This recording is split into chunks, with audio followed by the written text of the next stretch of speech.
आदाब बच्चों। हमारा आज का सबक है पुष्कर नाथ के बारे में। पुष्कर नाथ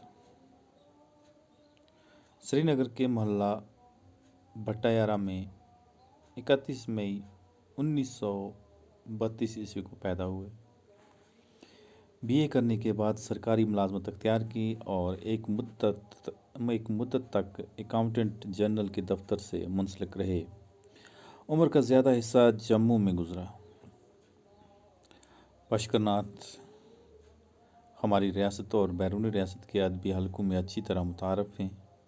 उनकी अदबी ज़िंदगी का आगाज़ 1953 में मुल्क के नामवर जरीदे 20वीं सदी में उनके पहले अफसाने कहानी फिर अधूरी रही की इशाअत से हुआ।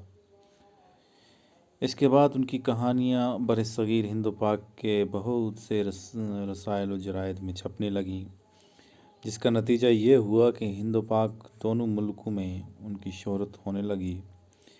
पुष्कर नाथ के अफसानों के जो मजमूए शाया होकर मशहूर हो चुके हैं, उनमें अंधेरे उजाले, ढल के बासी, आशिक, इश्क चांद अंधेरा और कांच की दुनिया शामिल हैं। पहले दो मजमू पर उन्हें रियासती कल्चरल अकादमी की तरफ से इनामात मिले। अफसानों के अलावा उन्होंने बहुत से रेडियाई और स्टेज ड्रामे भी लिखे हैं। इन ड्रामों को भी वक्तन फ़वक्तन एज़ाज़ात से नवाजा गया है। फ़नी एतबार से पुष्कर नाथ की कहानियाँ और ड्रामे ये सबूत फराहम करते हैं कि वो अफसाने और ड्रामे के फ़न की नज़ाकतों से वाकिफ़ हैं। अपने डिक्शन पर उन्हें महारत हासिल है। अल्फाज का इंतखाब बड़े मोहतात तरीके से करते हैं।